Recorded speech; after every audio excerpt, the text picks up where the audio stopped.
Halo, di sini basecampnya Republik Mural dan Graffiti. Selamat datang di acara Bicara. Hari ini kita telah mengundang seorang tamu. Lokasinya bukan di Indonesia, tapi jauh di Indonesia, yaitu Jerman. Dia teman saya dan dia itu mencoba mempertaruhkan hidupnya di negara orang dengan menjadi seorang ilustrator. Kita akan tanya, kita akan tanya juga bagaimana pandangan sini terhadap ilustrasi yang dibuat oleh orang Indonesia dan banyak hal yang kita akan tanya di sana.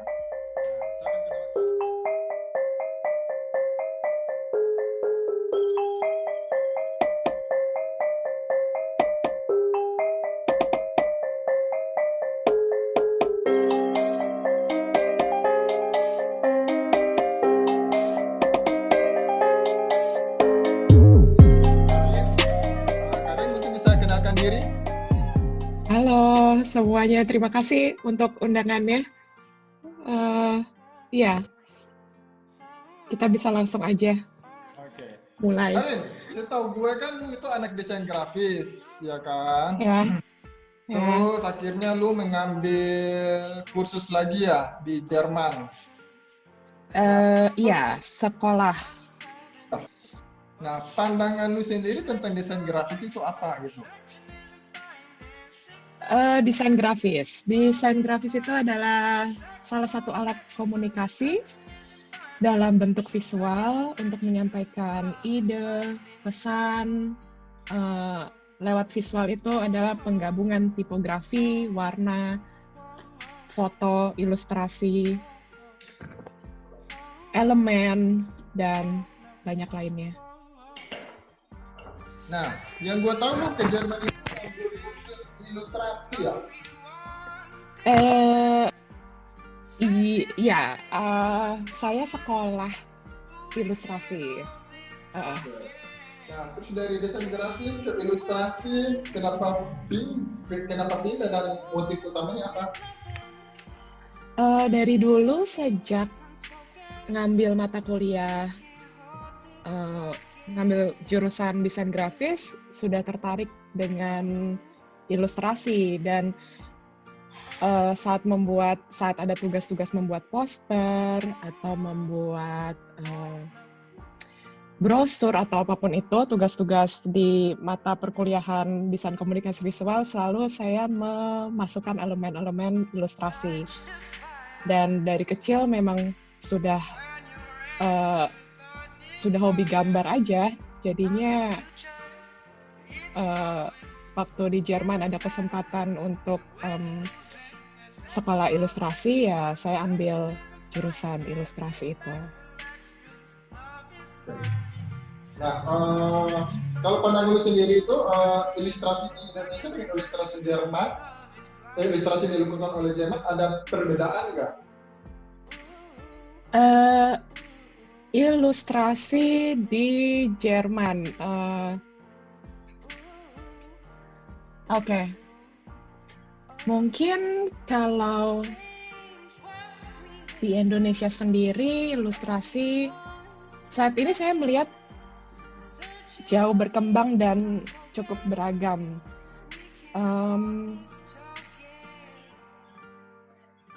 Kalau di Indonesia mungkin kita kiblatnya itu masih kebanyakan ke arah seperti manga, komik manga, atau seperti superhero dari komik-komik Marvel. Sedangkan di Jerman itu ilustrasi bisa cukup abstrak, bisa tidak terlalu figuratif, motif-motif gambarnya, ya seperti itu kira-kira. Oke. Nah, ini kalau ilustrasi itu kan setahu gue ya, bisa aja gue salah, itu menceritakan sebuah adegannya atau menceritakan pesan. Nah, tadi lu sebutin tentang ilustrasi di sini bisa lebih dengan pandangan ke abstrak. Nah, gue Nah, itu sedangkan abstrak itu nggak punya cerita ya, atau abstrak menurut pandangan lu seperti apa ya, abstrak yang lu maksud gitu? ya, em, eh, tidak tidak terlalu figuratif sih yang aku maksud di sini.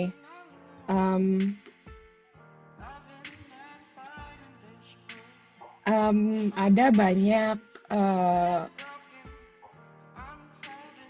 ilustrasi yang BTW ini bisa di-cut nggak sih? Ya, langsung aja. Kita ngomongnya santai. Oke.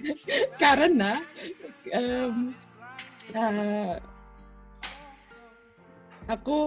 sebenarnya aku lebih mau membahas secara keseluruhan seni, tidak hanya ilustrasi. Seni di Indonesia itu mungkin yang membedakan adalah tema-temanya. Tema-tema seperti post-kolonial, tema kolonial dengan banyaknya lapisan-lapisan sejarah, keberagaman agama, animisme, itu yang menjadi sumber inspirasi kuat dan kelihatan di karya-karya seniman Indonesia pada umumnya. Sedangkan society di Jerman itu lebih cenderung post-religi, ya, gitu. Itu pandangan aku ya soal perbedaan secara tema. Oh, jadi lebih kepada tema ya, yang menjadikan dasar utama perbedaan kita dengan ilustrasi yang ada di Jerman ya. Ya. Nah, Karin, tapi general sebenarnya fungsi ilustrasi kan menjelaskan satu isi pesan atau konten gitu loh. Dengan ilustrasi sebenarnya pesan-pesan itu bisa dijelaskan lebih mudah, lebih singkat atau justru lebih menarik. Itu fungsinya ilustrasi sendiri, menurutku. Nah, di antara sekian banyak negara Eropa yang penuh dengan seninya yang sangat-sangat tinggi, kenapa Jerman yang lu pilih? Awalnya nggak pernah kepikiran pergi ke Jerman sebenarnya, dan saya datang ke Jerman juga tidak langsung sebagai student, mahasiswa. Awalnya datang karena ingin pergi merantau aja, jauh dari Indonesia, mencari pengalaman di Eropa atau di Amerika. Waktu itu sempat kepikiran. Dan ternyata sampai sekarang sampai sekarang masih ada di Jerman. Dari waktu itu datang sebagai au pair, lalu mengambil sekolah bahasa Jerman, dan akhirnya berkesempatan untuk kuliah di Jerman. Oke. Terus, kalau dari tadi kan kita bicara soal ilustrasi. Nah, ini kita bicara yang di global sedikit ya, general, yaitu art atau seni. Nah, ada perbedaan nggak pandangan seni Jerman dengan pandangan seni Indonesia, Bima? Yang lu tahu, lu alami? Pandangan, ya itu sih tadi yang aku lihat adalah tema-tema yang membedakan, dan seniman Indonesia itu bisa memberikan satu karya yang tidak harus selalu konseptualitas, tidak harus penuh dengan intelektualitas gitu loh. Ya, dan tema-tema tersebut yang tadi aku bilang yang bisa menjadi menarik untuk digali gitu loh, karena Indonesia sendiri penuh dengan lapisan sejarah, penuh dengan keberagaman. Ada ritual, ada mitos, ada proses islamisasi, ada animisme, agama, kolonial. Itu yang menjadi tema-tema yang berbeda dari Eropa. Nah, bagaimana atmosfer komunitas atau seniman yang ada di sana? Kumpulan-kumpulan seniman atau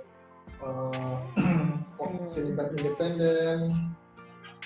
Atmosfer mereka? Komunitas,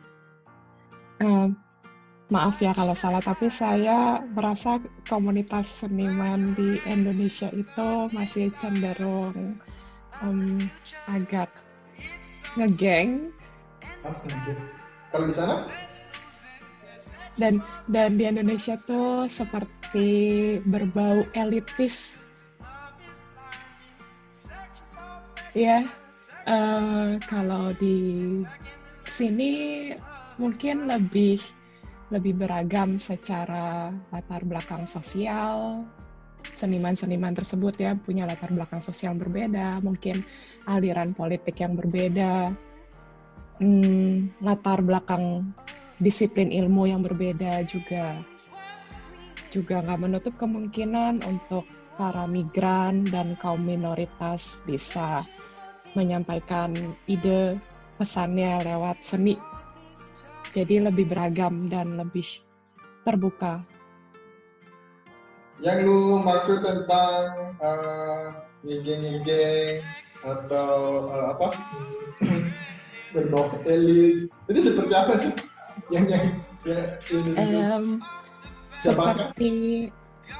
Seperti ada satu kelompok tertentu yang menguasai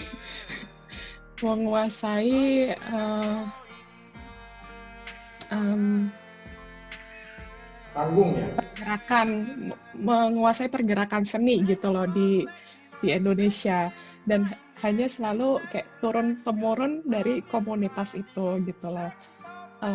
Mungkin seperti masih kurang membaur gitu. Ya, tapi bisa aja aku salah ya. Apa sih ini catatan juga ya buat dewan kesenian kali ya yang ada di Indonesia ya? Ya mungkin. Terus Karin, perkembangan desain atau seni desain itu bagaimana Karin?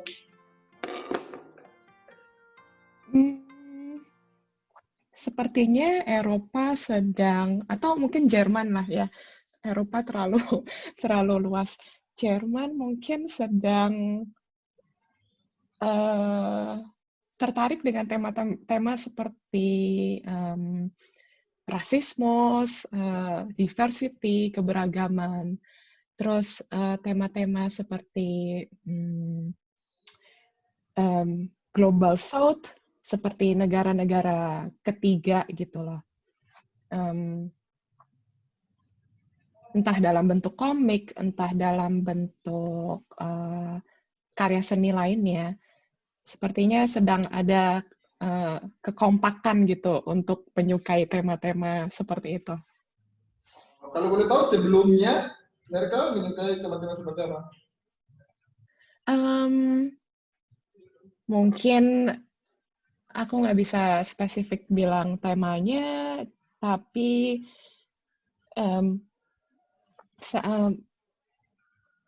karya seni itu kadang kerasa seperti kayak nggak terlalu langsung bisa mudah dipersepsikan gitu. Mungkin lebih abstrak dan tidak terlalu figuratif gitu.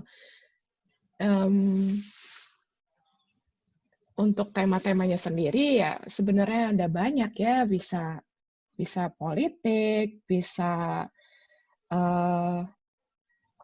post Cold War, setelah Perang Dingin contohnya.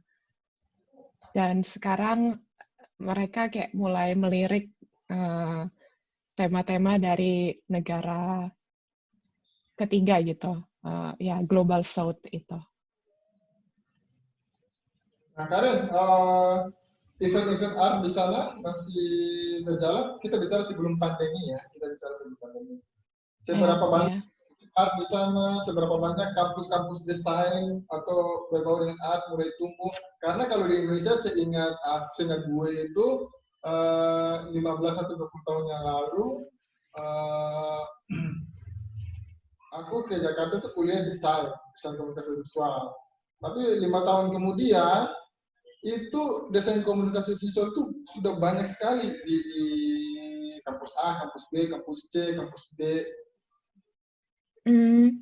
Oke. Tadi Katra kuliah apa dulu? Itu desain komunikasi visual. Oke, ya. Ya. Perkembangan di kafe semenjak ini 2020 berarti semenjak 2005 itu aku lihat itu banyak sekali sih mulai menjamur. Ya. Sekolah di sini sekolah tinggi dibedakan. Ada yang sekolah tinggi untuk musik, ada sekolah tinggi seni.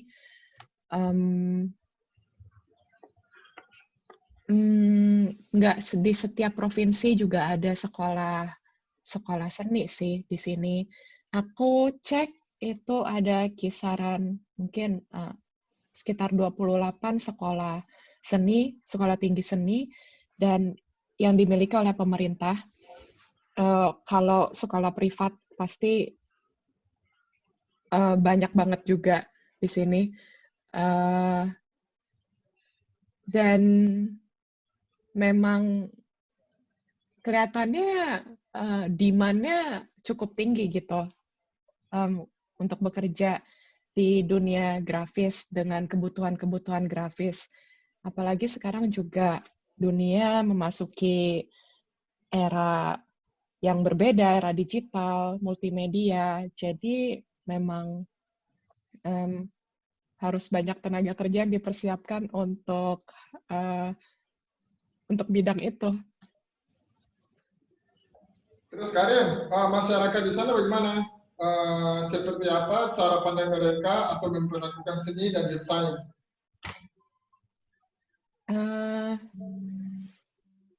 Ulang pertanyaannya. Itu bikinnya jangan terlalu berat, santai aja. Ini obrolan ya, obrolan. Bukan interview masuk. Ya, ulang pertanyaannya ulang. Seperti apa cara pandang masyarakat terhadap seni atau cara memperlakukan terhadap seni? Kalau di Jerman sendiri menurut aku cukup dapat apresiasi sih. Ada pemerintah juga punya dana khusus untuk kultur dan seni. Ada dana khusus ya? Iya, Indonesia juga punya dana khusus. Kan, cuman mungkin kurang dimanfaatkan dengan atau kurang tersalurkan dengan tepat dan baik mungkin. Bagaimana lo tahu Indonesia punya dana khusus? Ya, mungkin bukannya ada ya? Nggak tahu. Setiap negara pasti punya dana untuk seni dan kultur. Ya, oke. Terus ada di sini cukup banyak penawaran residensi, artis residensi. Juga ada penghargaan-penghargaan dalam bentuk uang, contohnya supaya ya seniman itu bisa survive lah ya, bisa fokus untuk berkarya tanpa mikirin harus cari uang gitu loh. Memang proses berkreasi kan memakan waktu yang lama gitu dan membutuhkan satu apa ya, situasi ketenangan jiwa dan batin ya, tanpa harus mikirin finansial gitu loh. Ya. Jadi cukup diapresiasi sih menurut aku di sini. Juga ada banyak galeri-galeri kecil, ada banyak pameran grup gitu, kolektif exhibition. Ya. Terus nah di sana itu sebagai apa bekerjanya? Seniman seperti apa? Ini aku atau orang-orang seniman pada Enggak, oke. lo. Ya. Oh, aku ya. Kerja sebagai freelance ilustrator, juga kerja di logistik. Jadi itu sangat nggak nyambung, tapi kadang aku merasa seperti perlu adanya jarak antara aku dengan proses berkreasi atau proses berkarya aku. Dan memang menjadi seniman itu nggak mudah. Rata-rata memang seperti rata-rata punya job-job sampingan tambahan lainnya gitu loh, untuk bisa tetap hidup, survive. Ada yang menjadi guru, ada yang menjadi dosen, ada yang kerja di logistik contohnya seperti aku, ada yang kerja di kafe atau restoran, misalnya cari uang tambahannya. Bukannya itu tadi lu bilang ada dana? Ya, dana-dana seperti misalnya untuk festival, atau dana seperti adanya prize, penghargaan.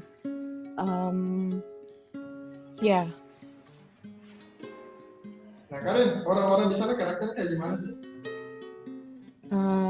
Belak-belakan, terus Yang kita tonton di individual. film Nazi semuanya kayak gitu perawakannya. Asal ini ngomongin perawakan atau ngomongin Sorry. karakter? Ya semuanya dari mental, dari perilaku, perawakannya gitu. Besar-besar. Karakter lah ya.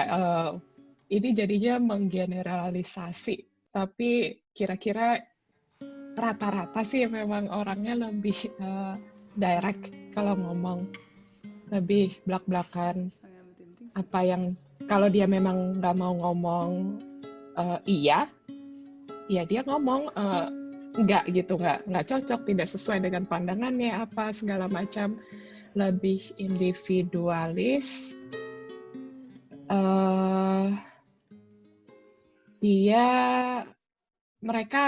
Mereka tuh lebih menghargai privasi.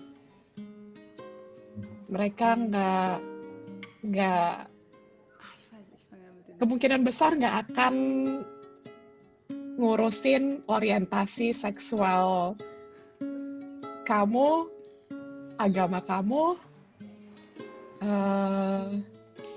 Iya, jadi karena mereka sangat menghargai privasi dan orang-orangnya juga lebih individualis.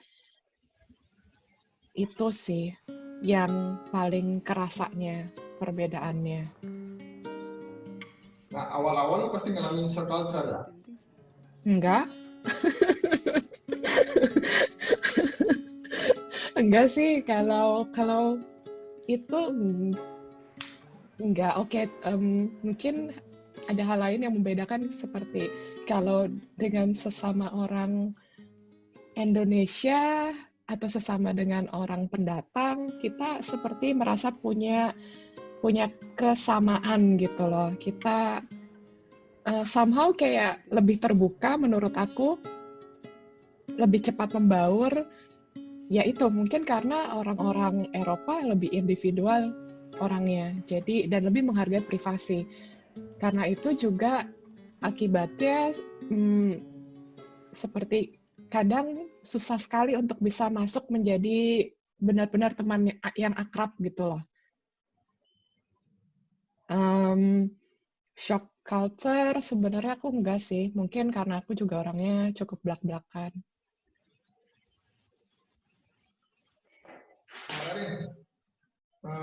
Klien-klien lu atau orang-orang yang menggunakan jasa lu, artinya lu berhubungan dengan orang-orang yang ada di sana. Bagaimana mereka melihat kualitas seni lu atau kualitas seni Indonesia? Mungkin ada tendensi Jerman lagi agak rindu melihat karya-karya yang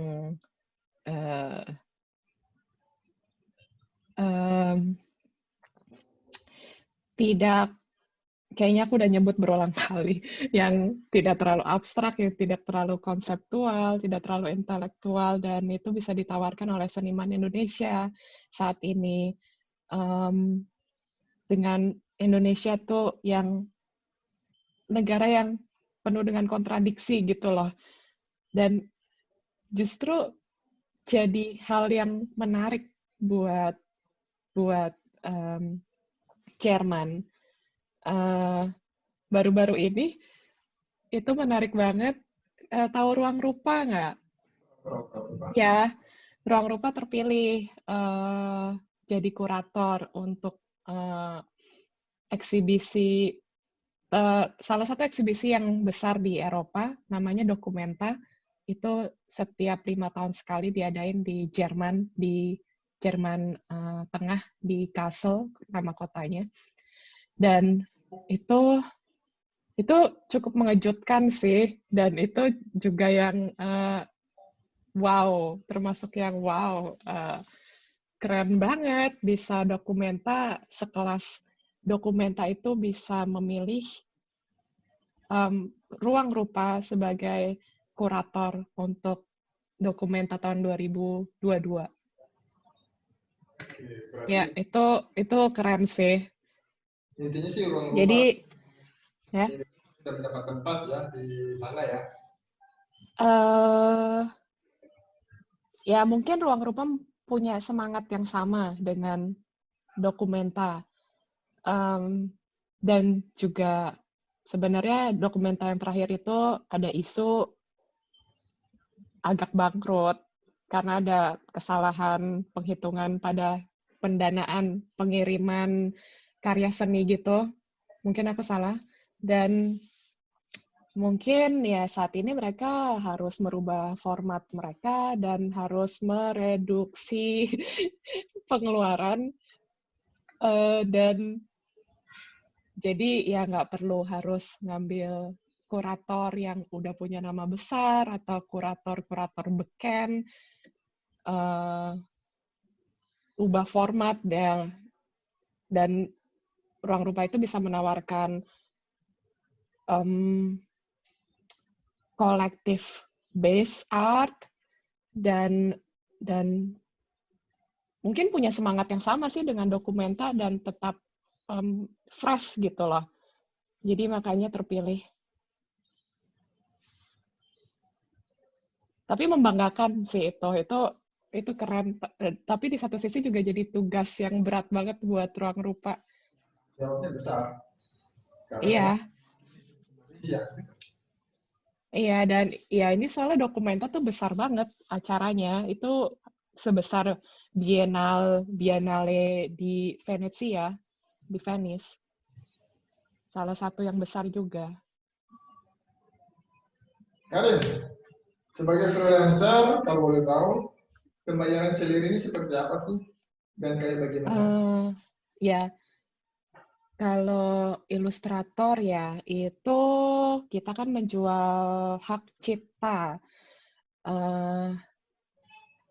Ada hitung-hitungannya tuh. Ada yang itu tergantung ya. Ada yang ilustrator dia menghitung sesuai dengan kompleksitas atau besarnya ilustrasi tersebut atau dia hitung per jam. Kalau per jam itu, per jam tuh kalau nggak salah minimal tidak kurang dari 60 euro kalau nggak salah, atau 30 euro ya. Tapi yang menariknya adalah kita ada perhitungan pemakaian karya kita. Misalnya, ini karyanya akan dipakai untuk media internet atau media cetak. Terus berapa lama, berapa kali akan digunakan, apa mau dipakai terus-terusan atau hanya dalam periode waktu tertentu. Atau ini kalau mau dicetaknya berapa banyak. Dan untuk skala regional, nasional, atau internasional, dan itu ada perhitungannya. Dan itu yang nanti akan ditambahkan sebagai penjualan hak cipta, penjualan the right of usage karya kita. Selain waktunya kita dan ilustrasi kita ya. Jadi siapapun ilustrator itu pasti akan berhubungan dengan hak cipta ya. Iya, karena ilustrator yang tinggi levelnya maupun ilustrasi yang level amatir tetap ada hak ciptanya. Iya. Nah Karin, ini kan masa-masa COVID nih ya, pandemi. Iya. Bagaimana negara memperlakukan seniman-seniman yang ada di sana? Ya, aku baca-baca sih pemerintah memberikan dana juga untuk freelancer dan orang-orang yang pengusaha-pengusaha kecil yang bergerak di bidang seni atau kultur. Sebenarnya tadinya kita udah nggak lockdown, tapi sejak tengah November lalu lockdown lagi, tapi light lockdown, dan akan diperpanjang sampai 20 Desember. Karena kasusnya meningkat terus yang terinfeksi corona. Dan pemerintah akan memberikan dana 75% kalau nggak salah dari omset tahun lalu di bulan November dan Desember. Dan juga ada kredit-kredit yang dikucurkan, dan ada kayak pendanaan yang kita juga nggak harus balikin uangnya itu. Cuman pastinya dengan regulasi-regulasi tertentu ya, atau seterpuruk apa kondisi kita, yang itu mungkin harus semua dicek lewat rekening koran dan sebagainya untuk di approve nantinya. Tapi ada dana itu, dana bantuan. Yang jelas ada ya, dan lumayan ya. 75% dari omset tahun lalu, ya. Nah, kita kembali ke lo nih, seorang Karin Tunggali sang ilustrator. Kalau gue ngeliat sih banyak sekali ya, tema yang lo angkat itu perempuan, terus kekerasan terhadap perempuan, terus ya macam-macam haknya gitu. Bahkan lo juga sempat singgung LGBT gitu. Nah, pertanyaan gue adalah kenapa? Apakah karena memang lo perempuan atau bagaimana? Karena tiap bulan aku memberikan kontribusi ilustrasi ke majalah online Magdalene. Itu, jadi makanya kelihatannya karya-karya aku berbau atau kental dengan tema feminisme. Yaitu karena aku setiap bulannya memberikan kontribusi ilustrasi ke majalah online Magdalene. Dan Magdalene itu memang menyuarakan tema-tema perempuan dan pluralitas. Jadi bisa karena itu. Ini bukan seniman murni ya? Maksudnya? Kalau kita belajar di bangku kuliah kan, seni itu kan dibedakan ya, antara fine art, applied art gitu kan. Ya. Nah, terus seni terapan ya, dengan seni murni. Iya. Ya. Murni sama seni terapan. Gitu. Nah, lu memposisikan diri lu tuh di mana?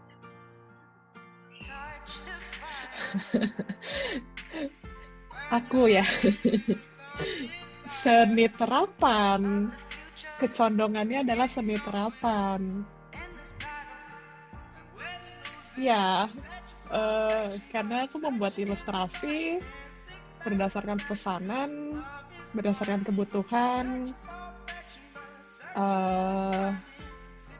ya, atau menuangkan gagasan aku dalam bentuk ilustrasi. Seperti buku atau esai bergambar. Jadi kecondongannya seni terapan sih. Lu dari tadi belum minum dulu lah. Nah,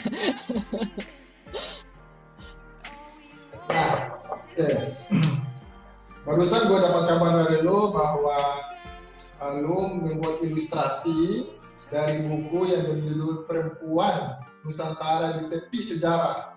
Gila, bahasanya bagus ya. Perempuan Nusantara di Tepi Sejarah. Yang didapatkan di Shopee dan didapatkan di toko buku terdekat. Itu di Shopee itu pre-order.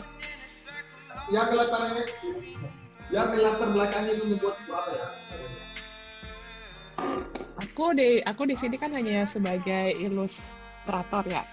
Jadi yang punya ide bikin buku ini adalah tim dari Magdalene, majalah yang tadi aku sebutin itu. Mereka, ya ini buku ketiga mereka kalau nggak salah, dan mereka ingin mengangkat tokoh-tokoh perempuan yang berdampak bagi Indonesia, yang berpengaruh bagi Indonesia. Kita jarang dengar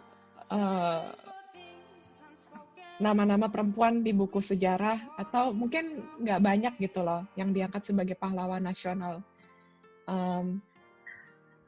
Dan Magdalene ingin nama-nama perempuan ini yang terpinggirkan bisa masuk juga dalam sejarah Indonesia. Oleh karena itu mereka menulis buku. Kenapa? Siapa aja tuh perempuan-perempuan yang terpinggirkan? Oh, ada banyak sekali. Seperti tokoh-tokoh perempuan di kelompok Gerwani, nama-nama perempuan yang ada di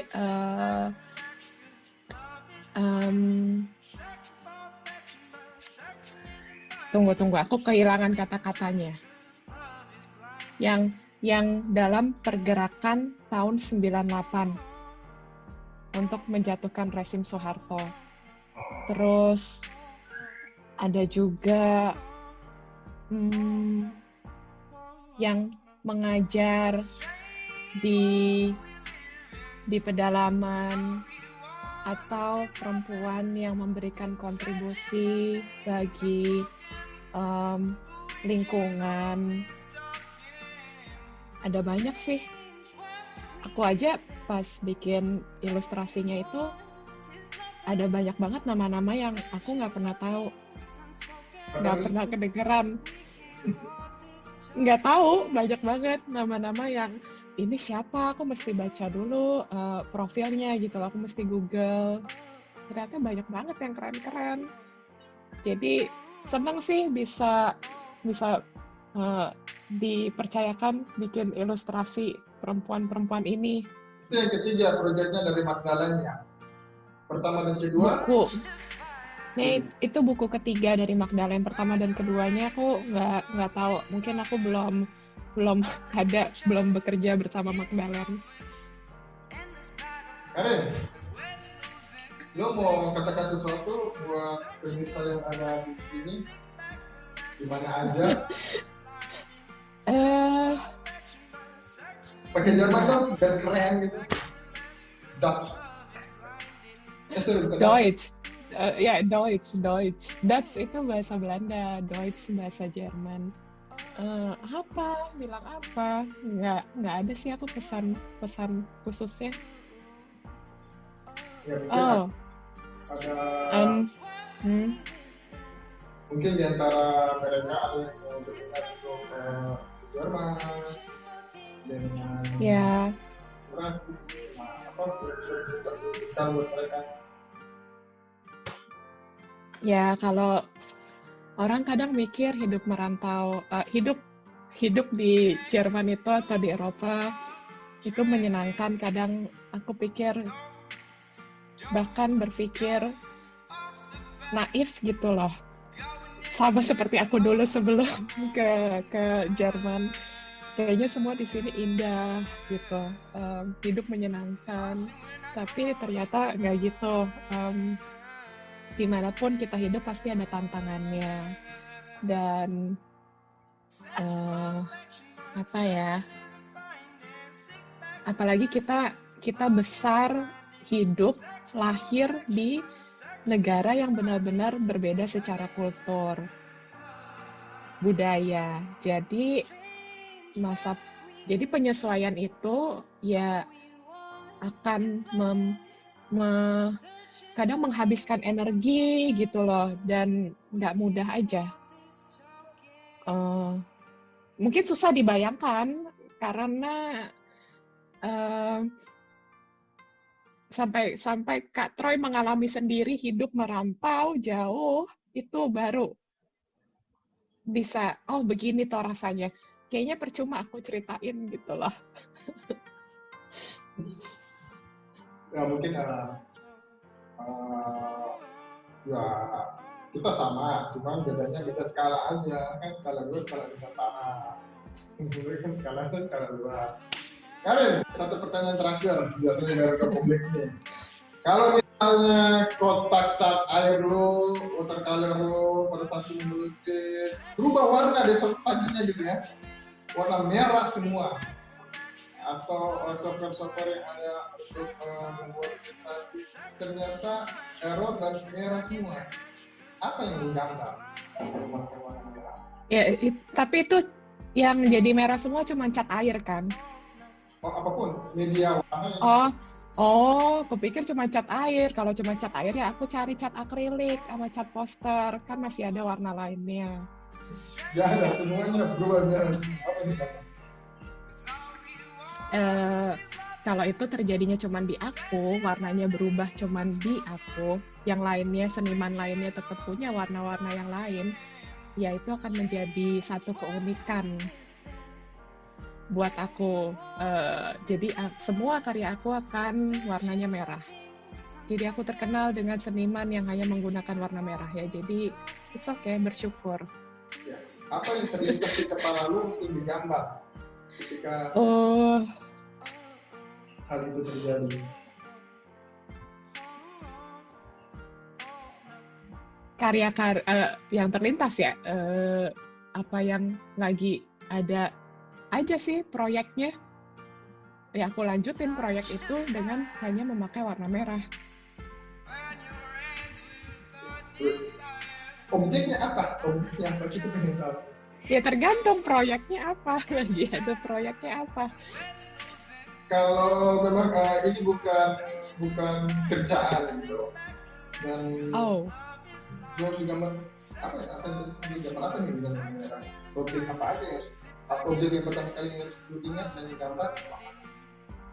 Mungkin saya akan menggambar tanaman karena ada di depan mata. Jadi tema yang lu angkat itu tergantung kondisi ya. Kondisinya ada di depan itu bisa dihajar. Kan Kak Troy nanyanya apa objek pertama kali yang akan aku bikin? Ya kemungkinan besar apa yang aku lihat yang ada di depan mata aku. Kalau harus mikirin lagi soal tema, ya itu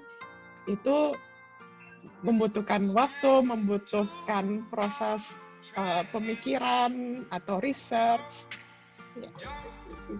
Jalan. Mantap. Lu tipikal orang yang simpel lah. Simpel. Enggak juga. Otak aku sih udah seperti karosel, mikir terus, muter terus. Cuman kalau pada detik itu harus menggambar ya, aku akan lihat apa yang ada di depan mata aku sih. Baiklah Karin, waktu kita sudah selesai. Ada lagi nggak yang mau sampaikan ke pemirsa yang ada di sini maupun di mana aja? Ini terlepas dari dunia seni atau kamu seniman atau bukan, lakukan selalu percaya, melakukan tekun dalam melakukan hal-hal kecil.